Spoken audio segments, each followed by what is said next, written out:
I'm so excited. I haven't been able to sleep all week, you guys. I even at the end of finishing everything up, it doesn't look quite real until all of the protection paper comes off of the floor and you start to bring some of your belongings into the space, and then it really takes shape.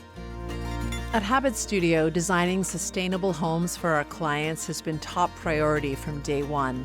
Now it's our turn, though, to be the client and tackle our biggest design challenge our firm has had to date, taking an 1850s North End Halifax home and transforming it into a deep, energy-efficient retrofit. This isn't just the future headquarters of Habit Studio, it's a prototype for all passive home renovations to come.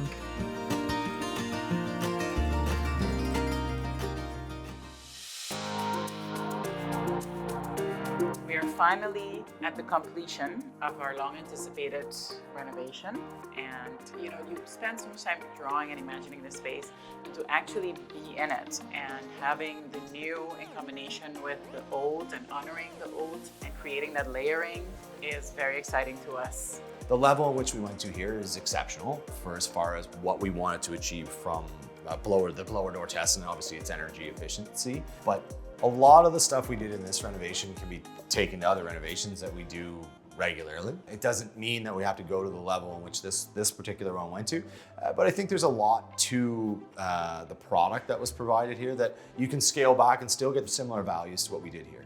When people think of a deep energy retrofit, they say, wow, that's complex. But this is an example that, with some planning, with the technologies that currently exist, it is achievable. And in the next 15 years or so, we really need to go hard at reducing the emissions within our existing building stock. And this will be a prime case study to show residents that, hey, it can be done. We began this project with this 170-odd-year-old building having around 24 air changes per hour through the building envelope. And we added insulation and airtightness systems comprehensively across the building envelope, but we didn't quite hit our target yet.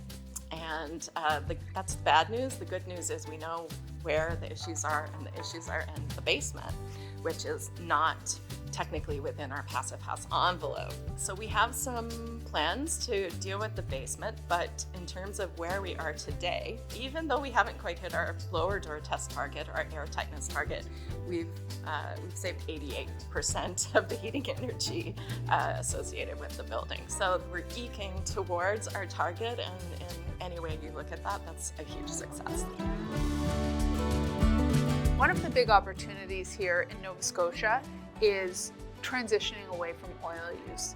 We have a beautiful but aging housing stock. We want to be able to preserve that. That's an important part of our province. But we also know that we have the second highest usage of home heating oil in the country. That's not getting any cheaper. So this is an example of what can be done. And it takes time, it takes skills, and we know that it's going to set an example for the future. A project like this is important for the industry because we know that there is a climate crisis happening, and we know that it is better to renovate buildings than to tear them down and start from scratch. Halifax is full of old buildings, and we want to acknowledge the fact that this is an older building, and it has many beautiful qualities that are part of being a building from the 1850s. It's kind of exciting to see how you can mix modern and old and make them look very cohesive. And I think that's a lot more exciting than making a building look completely as if it was built in the past or completely as if there was no history, because then you're not really telling a story. And one of the most beautiful things about design is being able to tell a story of time.